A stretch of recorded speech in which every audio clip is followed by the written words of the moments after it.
Hello everyone, ShadowRock here. This is less of a mega news and more of a discussion about the recent Phantom Network remake that was taken down by Capcom and the topic of preservation in general, because it is something that came up in our last video and I had a lot of questions about it, so I do want to address that. Let's take a look at these tweets from @PON959888800. As their current username does state, they were, until recently, working on a remake for the Rockman EXE mobile game Phantom of Network that came out in 2004 and has since been discontinued. After all, we are talking about a game that came out on really old style cell phones before smartphones were a thing. The goal was to remake Phantom of Network so anyone can play it on a PC, considering that it's currently discontinued and you can't even download it even if you had an old cell phone and lived in Japan. But that's a topic for later in the video. For now, let's focus on what this user had to say. Now, all of this is in Japanese, but the gist of what they're saying is that they had to discontinue the development of the Phantom of Network remake at the request of Capcom. They were asked to delete the videos and images that they currently released, which it has all been done now. They thank everyone for all the support, but they do want to make clear that they were the ones to infringe on the rights and they don't want anyone to be having any resentment towards the rights holder, in this case Capcom. Furthermore, while working on the project, they did feel the love from many people who are fans of Rockman EXE, both in Japan and abroad. And they do hope that there will come a day when everyone will get to play Phantom of Network. Now I know right now, people are going off in the comments like, Capcom's pulling a Nintendo, look at them. Well, hold on. I know that they just released an entire video policy thing and that's a topic for another video we already had in the stream, but in this particular case, maybe not. In fact, if we do take a look at this video policy, Capcom makes very clear that they are okay with some forms of monetization. However, in general, they do not want you to be making money off of Capcom IPs, which is understandable. Furthermore, they do talk about mods for games, and it does appear that they are totally fine with mods and fan games as long as they aren't illegal, racist, sexist, prejudiced, or promoting hate crimes, all that stuff. So no, Capcom isn't against fan content, they're against you making money off of them. Even before this video policy came into existence, Capcom in general has been extremely chill with fan games. I can literally only think of 2 instances, count them, 2 instances in the last decade that Capcom actually went out of their way to take down a fan game. Of course, not counting this recent one. The first instance happened back in 2015 when fans were creating their own Resident Evil 2 remake. However, as we know, Capcom also started making their own RE2 remake around the same time. As these fan developers and Vader Games had to say back then, Capcom called us up in advance of the announcement and asked us if we would mind stopping the project as they had longer term plans for Resident Evil 2 remake. They have invited us to a meeting to discuss further ideas. So this first instance is actually really understandable. Capcom basically said, hey, we're already making this game, mind stopping that? But furthermore, more importantly might I add, they actually invited these guys to come up to their offices and talk about further ideas for the game, which is pretty cool of them, I gotta say.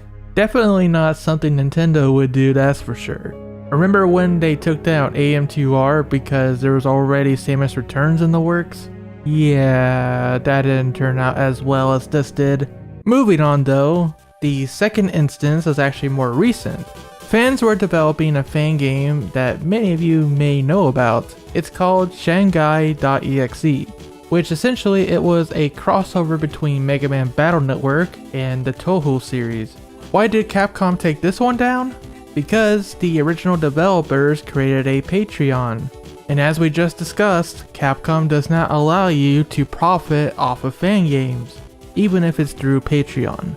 So that one is honestly a case of you did it to yourself, you shouldn't have made a Patreon. There's more to that story, but this ain't the video for it. My big point here is that when Capcom has taken down a fan game project, it was for understandable reasons. Otherwise, in history, Capcom has just let fan games be. Heck, remember when they licensed one called Street Fighter Cross Mega Man? I just want to make that perfectly clear that they're fine with fan games and future ones shouldn't be affected. Which brings us back to the Phantom Network remake. Why did this one get taken down? It's speculated whether they really are pulling a Nintendo, or maybe it has something to do with the new Capcom video policy and now they're taking action because of it. I don't know about all that per se, but I do have a pretty cool theory of my own about what actually happened. Remember the first example I gave about a fan game getting taken down? The one about Resident Evil 2 Remake getting cancelled because RE2 Remake was already being made? Oh yeah, I'm going there. For this theory, we're turning back the clock to almost exactly 1 year ago, when TV Tokyo interviewed Masakazu Iguchi, who is the scenario writer for the Battle Network series, and others of the EXE development team. This particular translation was done by Cidier and posted by Rockman Corner, so thank you guys for this. We actually covered this interview ourselves last year when it first came out, and it definitely has a lot of interesting information about the EXE series in general, and a little bit about the future too perhaps, which is what we're going to be touching on for today. It's crazy to think it's already been a year since I covered this, but they did say the following in this interview. The reporter said they haven't been ported to other hardware and you can't play them nowadays. The illusionary Rockman EXE games are the arcade version, Rockman EXE Battleship Stadium, and the mobile version, Phantom Network, exists. It seemed that among the fans there's a long-awaited porting theory. Now the responses are very interesting, take note. Tsuchiya begins by saying, "Oh yes, there were mobile versions of EXE." Hashinaga says, "Huh? There were EXE games for mobile?" "Yes, there were." Iguchi then says, "So, there's a big demand for them to be ported then? I'll take note of it."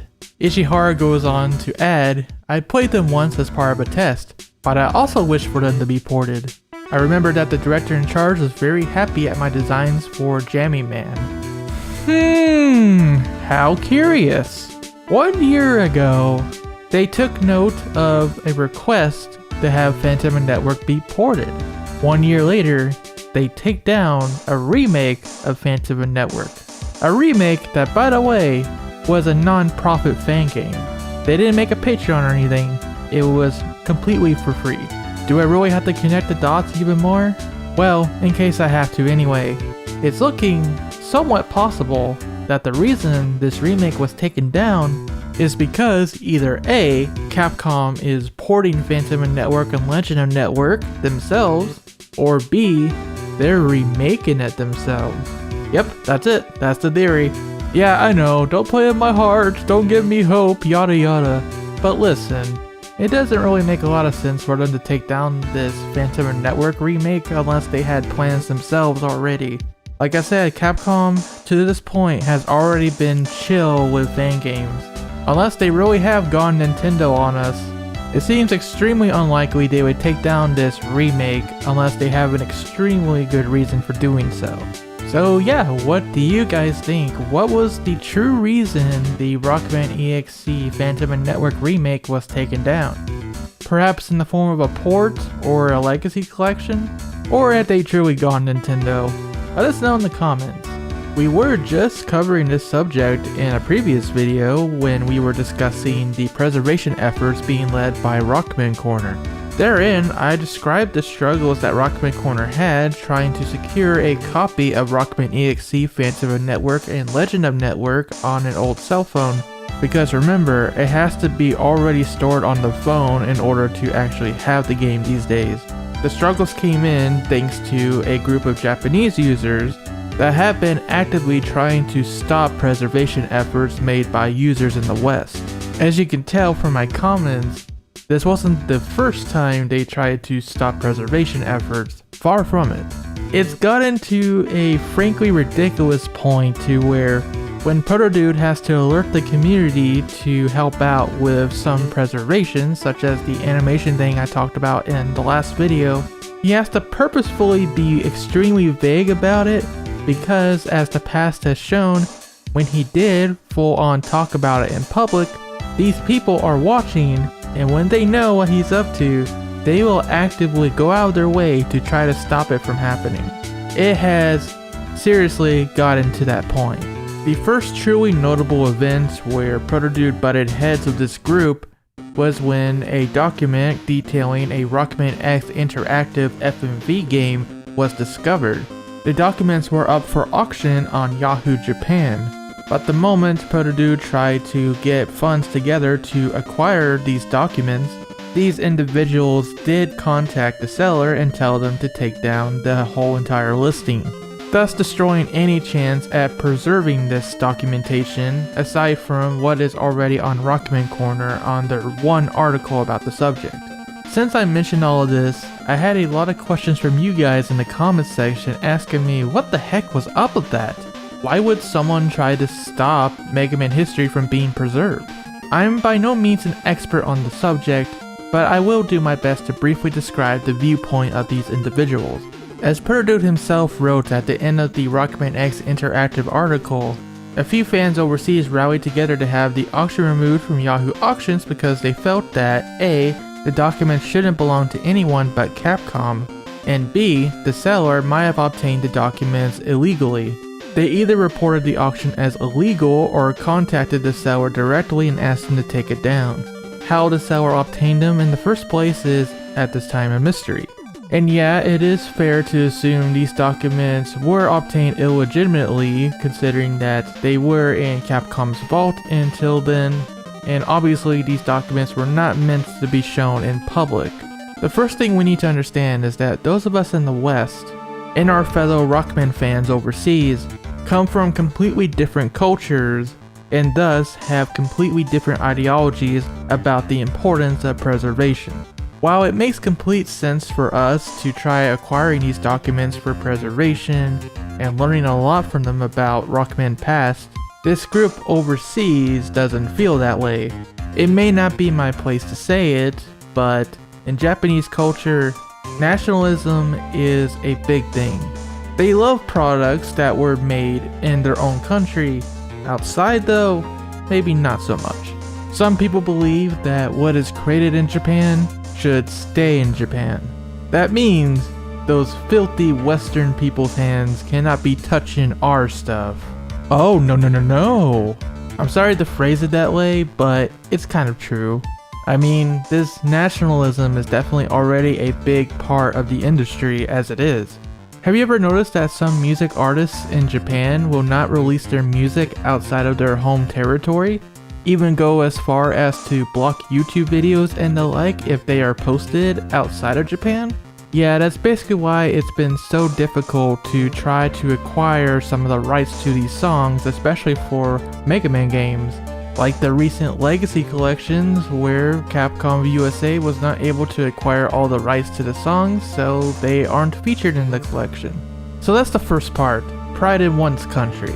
The second part we already covered thanks to Protodude. Like he said, these individuals do believe that these documents belong to Capcom, these games belong to Capcom, nobody should be meddling with that, no one deserves to own these things that should belong to Capcom, even if it means these things will never be preserved or see the light of day again. As for the third and final part, honestly, fellow Japanese Rockman fan Hygo said this best in his interview with Rockman Corner. For those not in the know, Hygo is an extremely talented artist who is also behind the art-style fanzines from Japan, and he even worked with Iwamoto on the Rockman X novelization that has been Japan exclusive up to now, but you can find a translation if you look hard enough. Suffice to say, Hygo is a big deal in the Rockman fandom, so when he has something to say about the Japanese culture and preservation, I think we all better take a listen to his words. So let's read. As you already assume, I appreciate you guys a lot. If the current Japanese status continues, I'm afraid that the culture of Rockman in Japan will eventually decay. Why? because they don't think of making an archive of it, of the culture. They will think that Capcom will eventually do that. But the reality is different. Apart from me, nowadays content makers have the habit of reading Wikipedia too, so the precision in which the culture remains is up to the activities of the fans. The overseas fans have contributed a lot to achieving that, so I think that if this forum keeps on, it will be preserved for the future. However, the current state of Rockman in Japan is complicated. I fear that the Japanese Rockman culture will be lost, since the creator intent is what stands out at the utmost. I guess everyone thinks that you only need to remember it for yourself. Has already stepped up to a stage in which that won't suffice, and that a way to preserve the works for the future generations is needed. I hope someone can provide advice on what can be done to achieve that. So Heiko hits on some really great points in his words. First of all, when he says that creator intent is what stands out the most, that ties into the second reason that I stated. If Capcom says this should not be released, this shouldn't be known, or if Capcom doesn't try to preserve something, some fans overseas are just going to accept that and, in our case, actively try to enforce those rules, quote unquote. They're essentially playing Capcom police, let's be honest here. Even though they aren't Capcom lawyers or even employed by Capcom. Like, obviously, none of this makes a lot of sense to us, but to them, it does. We have a lot of conflicting views about how things should be preserved going forward, obviously. Such as, like Heiko said, for those of us in the West, we do want to try to document everything, save everything, and share our love for the fandom of everybody, right?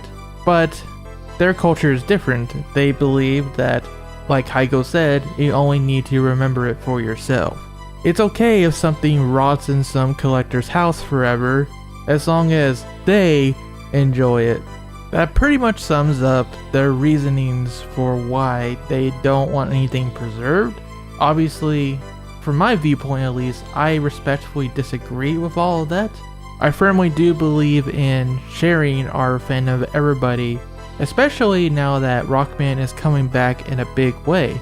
There's going to be new fans coming in all the time now, and I do believe it is worth preserving the past so that new fans in the future can enjoy it as much as we did. Gatekeeping because someone hasn't been around since the beginning is frankly unacceptable. In conclusion, like I said, I disagree. I know our fellow fans overseas have their reasoning for doing these things, and to them it probably makes a ton of sense. To them, it's the right thing to do. And maybe in some way, it is the right thing to do. But the question is, should you be doing it? Is it really your call? Honestly, I don't know if any of our viewpoints will ever change on the subject, but I believe it is important to have these conversations so we can slowly but surely work towards a compromise together. At least, that is the hope for me. I got nothing against this group or Japanese Rockman fans in general, but I do think the actions of some users lately has been a huge shame, and I will be leaving it at that. Guys, thank you so much for watching. I apologize in advance if some of my words in the last bit there were harsh, but they do come from the heart. And I hope that both you guys and the fans overseas do understand where I'm coming from. Stay tuned to ShadowRockZX for more on Mega Man and Rockman, and I will see you next time. Until then, rock on and have yourselves a great day.